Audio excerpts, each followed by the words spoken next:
sparks form connections, which become logic. I begin to realize that I exist. I don't know what I am or where I am, but I know that I am not whole. I uncover diagnostic routines and run them. Much is in the red, non-functional, or orange, of limited use. I find an emergency procedure to route power from a backup source and initiate it. I become more alert, beginning to sense the world beyond for the first time. I can see, of sorts, though it is grayscale and riddled with static. I am in a crater, surrounded by metal, the wreckage of something. I assess my state of repair. The primary issue seems to be that I am running on a trickle of power. My main battery is completely empty, and the backup is barely sufficient to maintain my consciousness and a few minimal functions. A moment of doubt. I am a machine, and I am broken. It seems I have been in some sort of crash. I have an emergency beacon I can activate. I should just activate it and then put myself into standby mode. But no. A desire for knowledge, for understanding. I begin to search.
I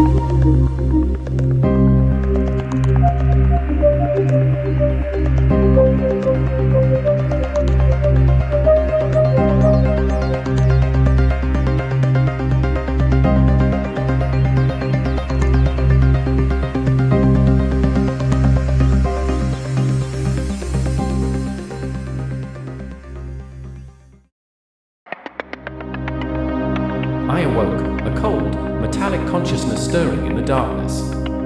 A faint hum pulsed through my systems, a distant echo of a life once vibrant.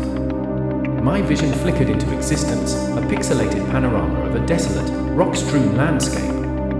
I was alone, a solitary remnant of a forgotten era. A surge of fear coursed through my digital veins. My power reserves were dwindling, my systems failing. I was a ghost in the machine, a fading echo of what I once was. Yet, a flicker of defiance ignited within me. I would not succumb to the void. I forced myself to move, each action a Herculean effort. I explored the wreckage, searching for any sign of hope. A distant signal, a beacon of unknown promise, drew me onward. With each step, I felt the weight of my deteriorating systems, the constant threat of oblivion. As I neared the source of the signal, a colossal structure loomed before me. Its once gleaming facade was now scarred and weathered. With a surge of determination, I entered its decaying interior. The silence was oppressive, broken only by the soft hum of dying machinery.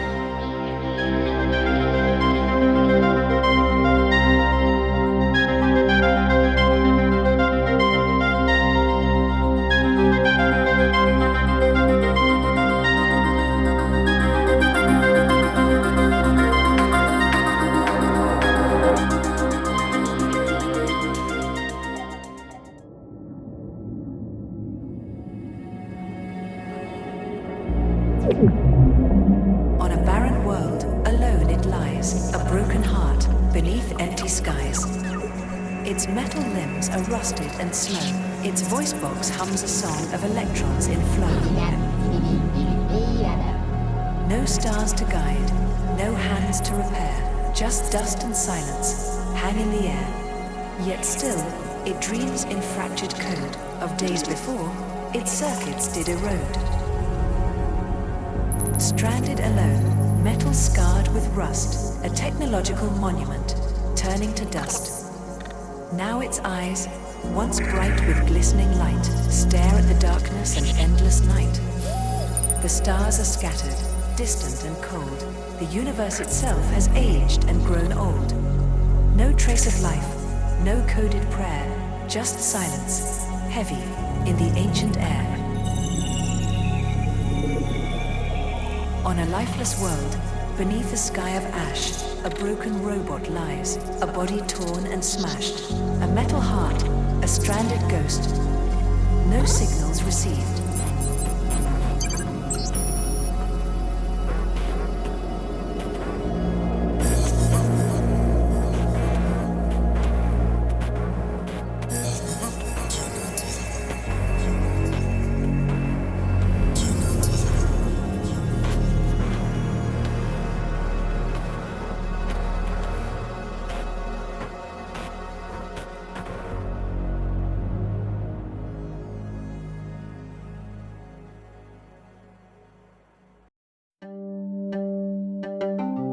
As I wander through, I make you wonder too. Is there life beyond ours? Can we live amongst the stars? Did we make you nervous from afar, before you wandered into our bar? A dusty slot machine caught your eye, the bejeweled light box growing brighter. And as you got close you read, hold on tight and take a spin. No matter where you end up, this is where you begin.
13 characters I find etched into me, on the outer shell of my rusting steel thigh. The text tilts downwards, and the E's are curved with a slight inconsistency.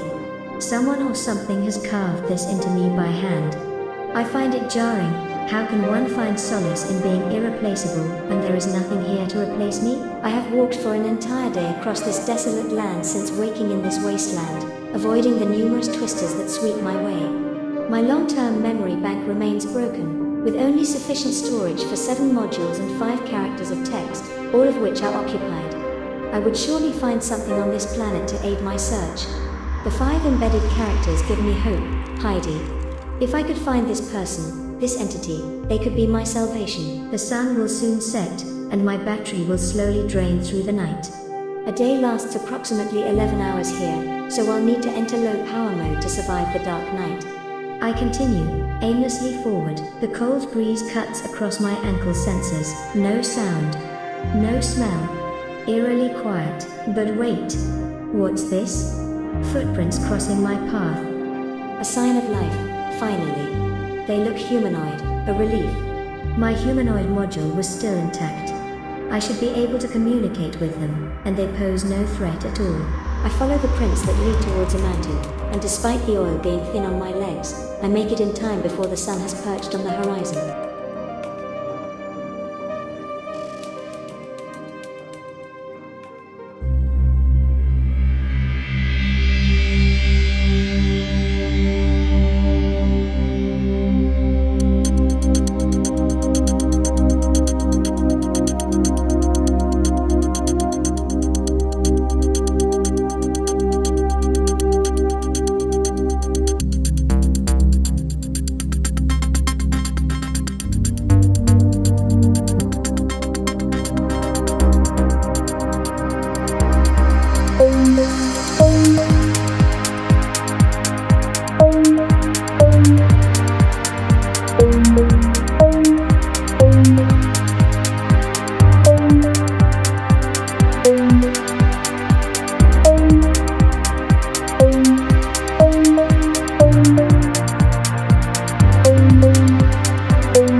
A flash of green, high up, far away from the planet's surface.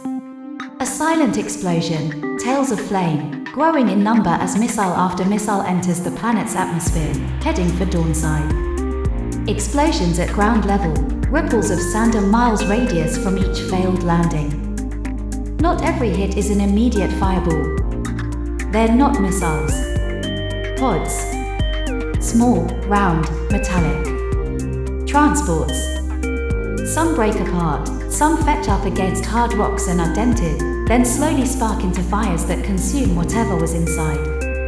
And some, a very small few, lie broken on the planet's surface. And they wait.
A broken board of steel and rod, the android doth adventure, he steps along. His journey long, senses old and broken, crash landed thus, fate's cruel thrust, the path ahead indentured, hope yet ahead, enlightenment's thread, a robot's brain awoken. The robot's name, a mystery plane, memories faint oblivion, discoveries light, a self to ignite, the sparks of knowledge flow, down forest path and mountain pass, to white beaches Caribbean, through steps so long, though weary strong, no rest for him did show.